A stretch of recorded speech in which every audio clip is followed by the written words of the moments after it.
Hey guys, so I recently sold my Suzuki Boulevard S40 and I wanted to share some of the lessons that I learned from selling this bike. So, this is actually the second bike that I've sold. I sold my first bike, which was a Honda Rebel 250cc, but at that time I had someone sort of kind of help me through that process.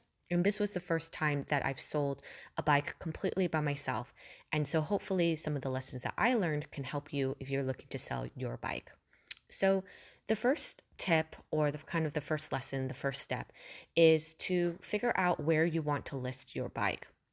So, there's a couple places. So, you can list it on OfferUp, on Craigslist, or Facebook Marketplace. And I'm sure that there are other places that you can list it. But for me, I did not actually list my bike on OfferUp, so I don't have any experience there. But I did list it on Facebook Marketplace as well as on Craigslist. Now, what I didn't know is that when you sell a vehicle on Craigslist now, you actually have to pay a $5 fee versus before when I sold my first bike, it was free. And in my personal experience, I've just found that on Craigslist, you just tend to get more spam and more people that are just, I don't know, it's not legit. So I've had really good luck in the past in selling items on Facebook Marketplace, and it just feels like a more trustworthy place to sell items. And so I had a lot of great luck in being connected with potential buyers through Facebook Marketplace. And I got basically zero hits on Craigslist. So the second step is right pricing it. So I basically looked at, how many miles was on my bike, what year it was, and I talked to a couple of folks that I trust that are in the motorcycle community to pick the price of my bike. So initially, when I posted it, I saw through Facebook Marketplace that there's a lot of people that viewed my post and there's a lot of people that saved it. But after a few weeks, no one had contacted me regarding the bike. And that's when I figured that maybe the price was a little too high. Now, the third factor that you kind of have to take into consideration is time. So if you have a lot of time and you're in no rush to sell your bike, you can certainly keep it up, your ad up for a long time. But for me, I was moving, and so time was more limited for me. So I ended up lowering the price on the bike, and that's when I started to get a lot of hits of people who were interested in it. So again, you kind of have to weigh certain factors.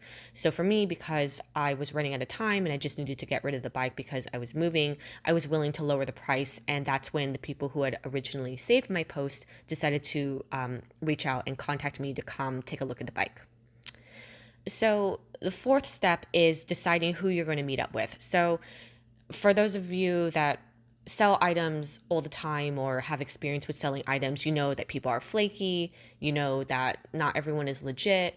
And if you're going to meet up with someone, there also are some safety factors as well. So, particularly for me, because I'm a female, I'm very picky and I'm very choosy about who I will select to come and take a look at an item that I'm selling.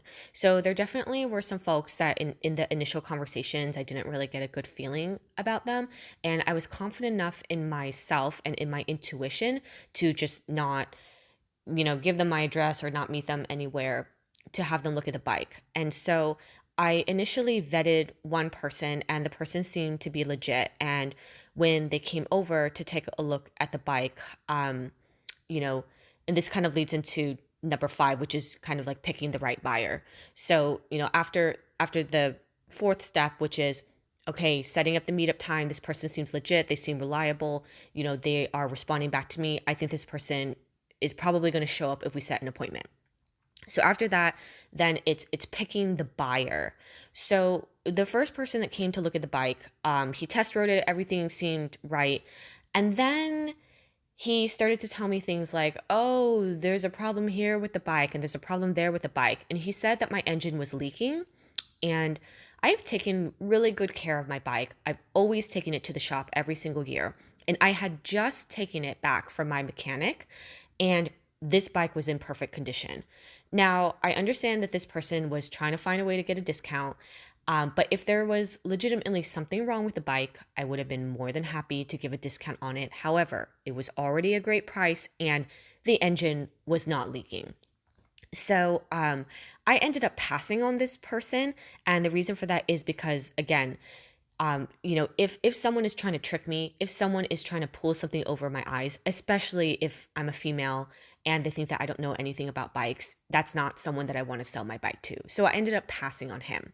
And this actually turned out to be fantastic because the next person that contacted me gave me a little information about his backstory. And he told me that this would be his first bike and that he really doesn't have that much experience with bikes at all. And to be completely honest and upfront, he told me that he only had X amount, which was $100 less than what my asking price was. And just based on talking to him and based on his honesty and just being completely upfront with me before coming to look at the bike, I told him that that was okay.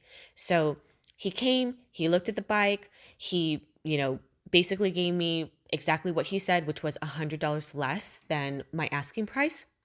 And I was completely okay with it. And I was really happy to know that the bike was going to go to what I felt would be a good person, a great new owner, someone that would enjoy it, and someone that was honest and had good character. Now, there is sort of a little twist to this story because in filling out the paperwork, we actually found out that the license plate number on the pink slip was incorrect. It was off by one number. And I don't know about you guys, but like when I bought my bike, I just basically look at the first, 3 or 4 numbers or letters of the license plate. And I figured, yeah, like it's totally correct. And so after doing a little bit of digging, we actually found out that this bike had the wrong license plate on it. And probably the previous owner that I bought the bike from didn't know this. And so when I bought it, I didn't know it either. And so I had been riding around on a bike for 2 years with the wrong license plate. Now, mind you, the VIN number was correct, but that is something that the buyer and I had to sort out with DMV. It was really easy, and it really just was a quick and easy process where we had to just pay like $26 to get the correct license. But my point being is that it's really important to take a look at the paperwork. It's really important to make sure that all the signatures are where they need to be and that everything is correct. And hopefully by sharing this story, no one else will be in the situation that I was in, which is you figure out after 2 years of owning a bike that it had the wrong license plate on it.